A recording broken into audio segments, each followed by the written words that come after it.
What's up, guys? Wow, another beautiful day in northwest Georgia. Today we're gonna do something exciting. We're going to not play with this paper towel.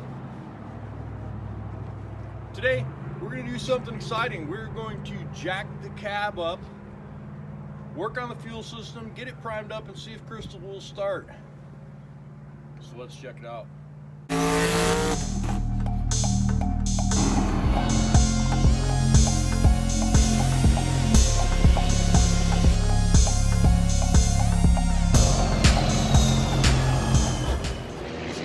Count the strokes.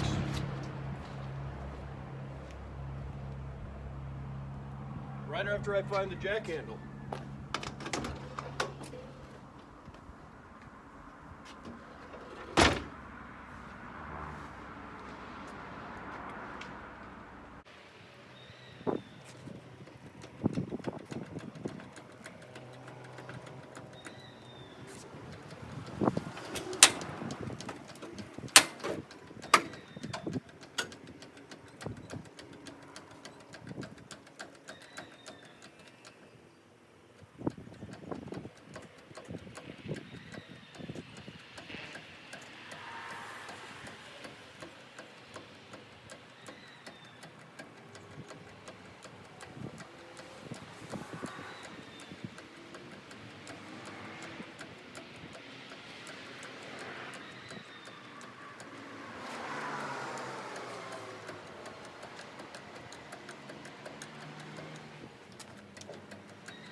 Okay, I'm not going all the way up.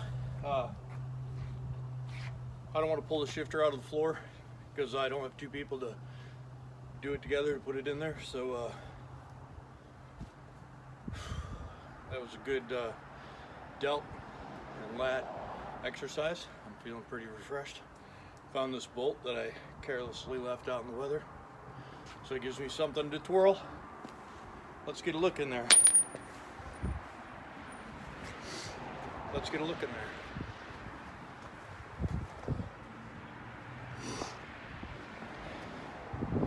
So, if you guys remember, we got our 3 batteries, got our air intake off. We don't have any starting fluid, so we're not going to be doing any of that today. You can see the new cab lift cylinders in there, and the new pump. I'm going to reroute those hoses to look a little nicer later. Gonna redo all these water lines and heater hoses, and all the electrical as well. We got just some random roadside repairs. Needs brake hoses.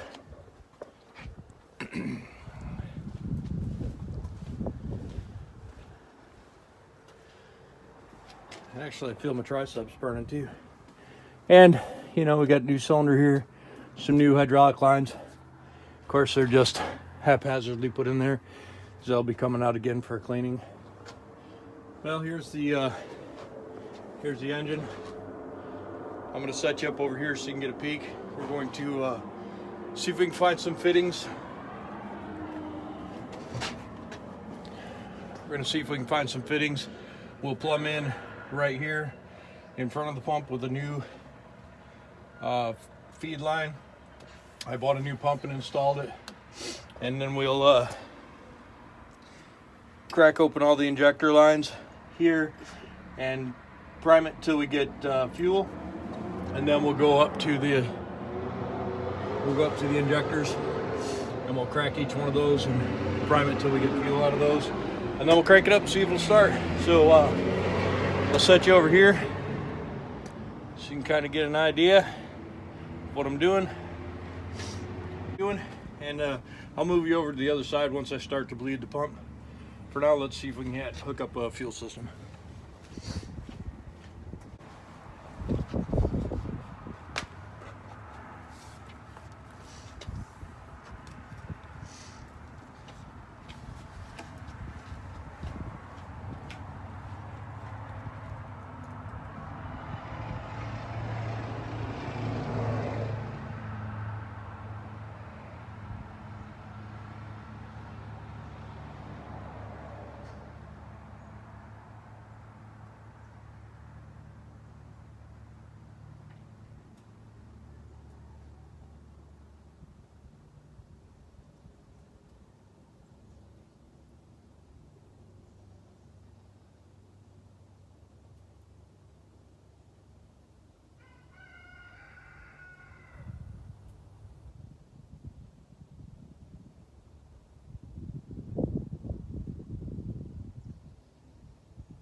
Okay, so it looks like this inlet is about a 6.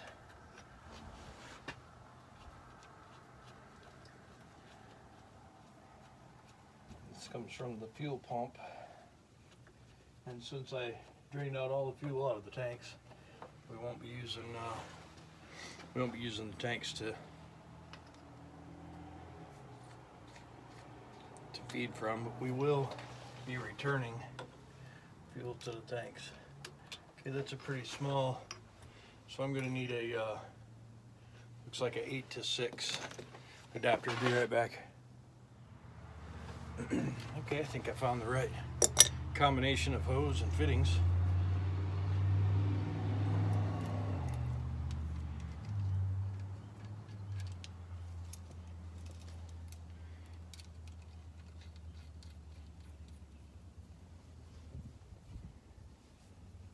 This line was previously a transmission fluid line, so it's got a little oil in it. Won't hurt anything since diesel fuel is kind of an oil anyway.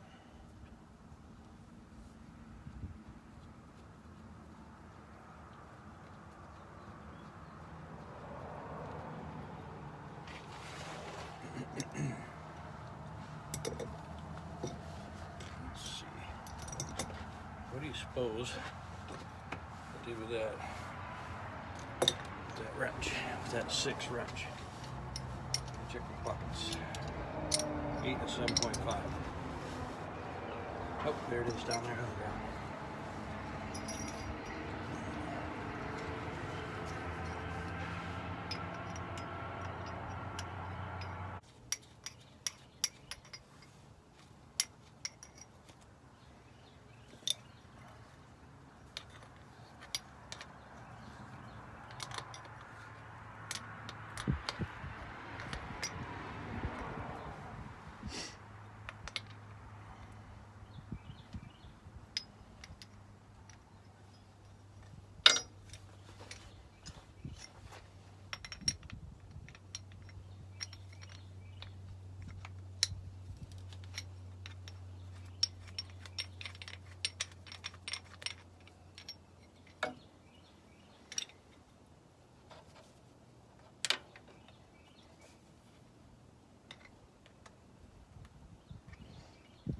Actually, I may use Trisha's fuel. I don't have any fresh diesel laying around, so I may just extend this pump over to Trisha and use her fuel.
Alright, so sorry you missed that, but anyways, I powered this up. We started spraying fuel out of this fitting. So we're going to have to get a different fitting, different line. So I'll be right back and see what I can grab up. You know, this truck doesn't have any fuel in the tanks. It was mostly water. I drained that all out. And so in order for me to get fuel, I would have to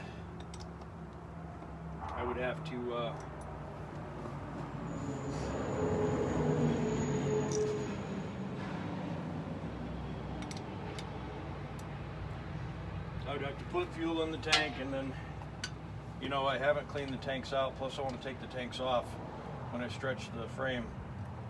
So it just doesn't make sense to go through putting fuel. Let's see, almost hooked up the bad fuel line. Doesn't make sense to go putting fuel in the tank just to drain it back out. So I'm just going to use Trisha's fuel, and so that requires me to use. That means I got to use all these fittings and these hoses, and then I use my old reliable air motive fuel pump to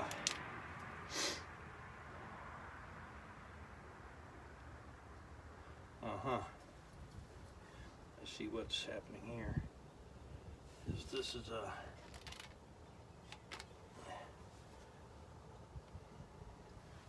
this is a 10, and this is an 8. Let me see if I have a 10 to 8. Oh, I do right here. Nope. This is the wrong way.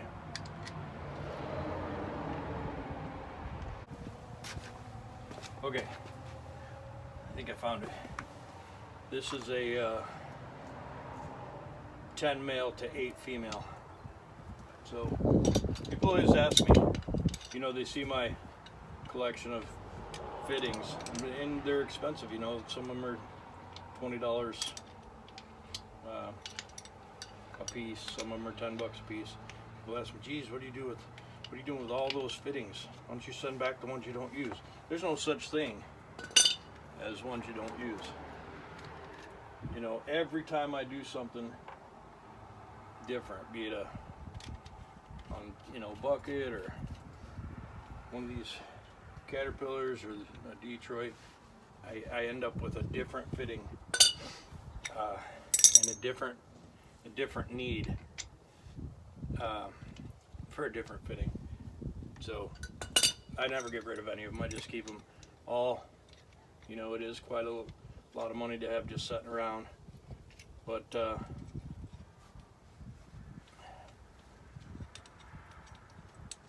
you got to stack up like this to make something work, it's nice to have an assortment. I mean, pretty much that's why I didn't do this last time.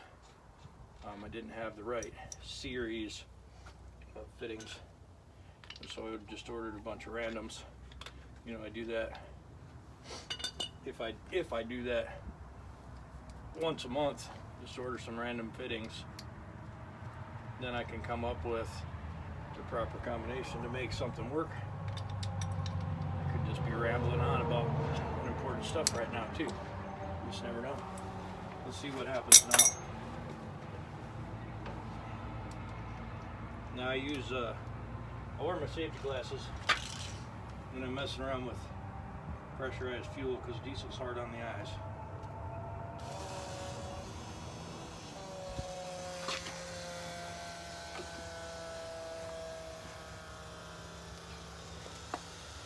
Too much pressure.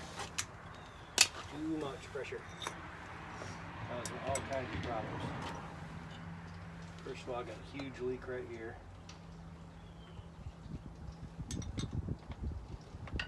I'm not really sure why. Oh man.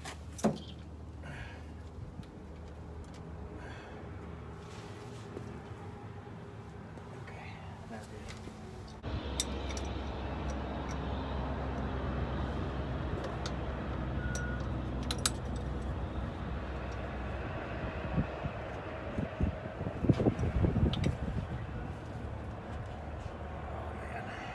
Sucks. So I left the primer knob out,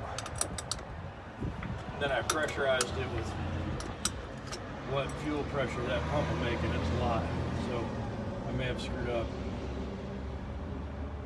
So I put pressure in front of the pump, and it pushed this thing all the way out, and now it's jammed up in there, so I'm gonna have to take this pump off.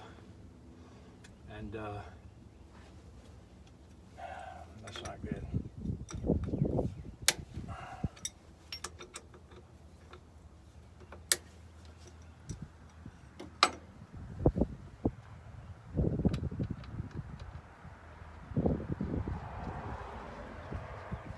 thought it would just flow right through there and it wouldn't be any big deal, but okay.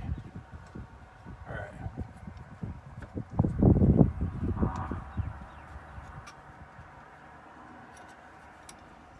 Maybe I got crisis averted here.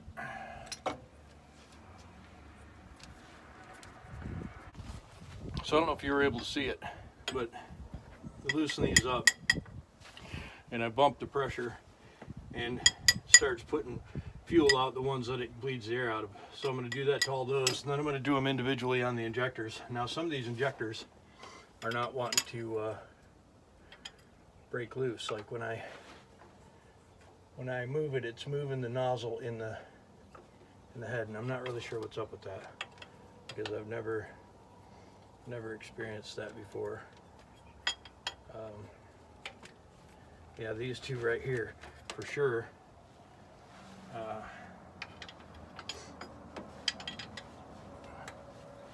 That one too.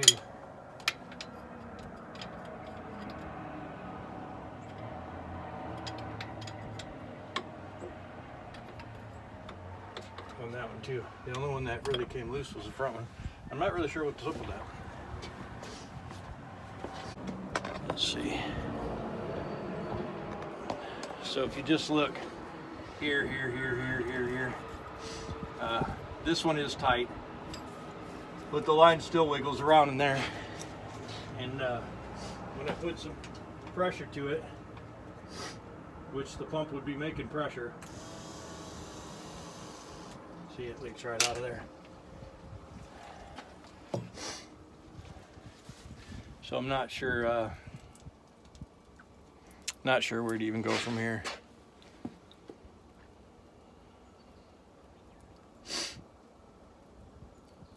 But they said this motor skipped when it ran, and I'm pretty sure I know why. And I don't know why these nozzles are loose in the head.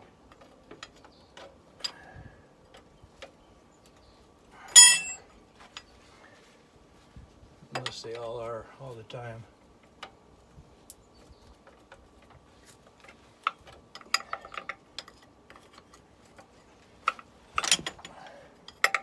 I guess it could just be they all are all the time.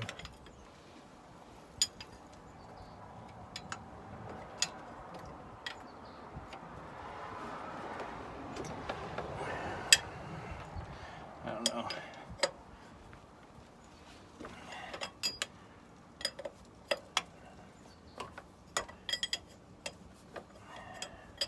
I think I might take this line off and get a look at it and see what makes it tick. Since it's not in a clamp anyways.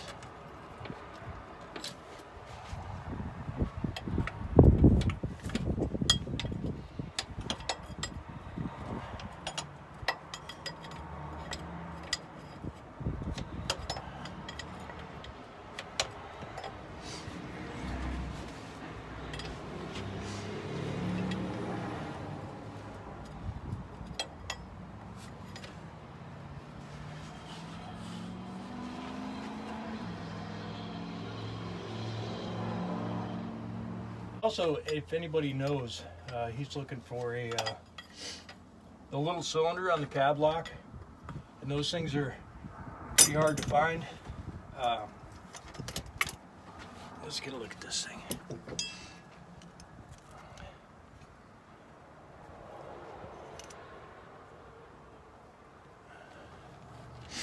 That's pretty interesting. It doesn't look like there's anything wrong with it.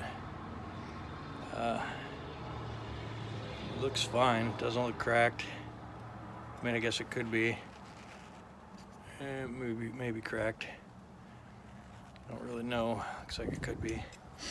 But oh, you see what it is?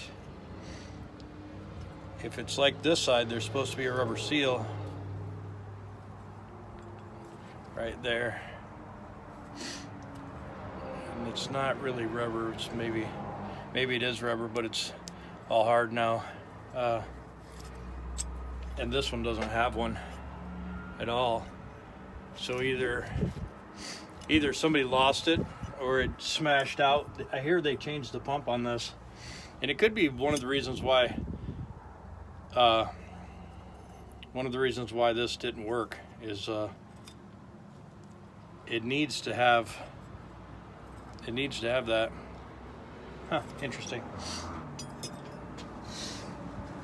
It kind of makes me want to order all new injector lines and see what happens.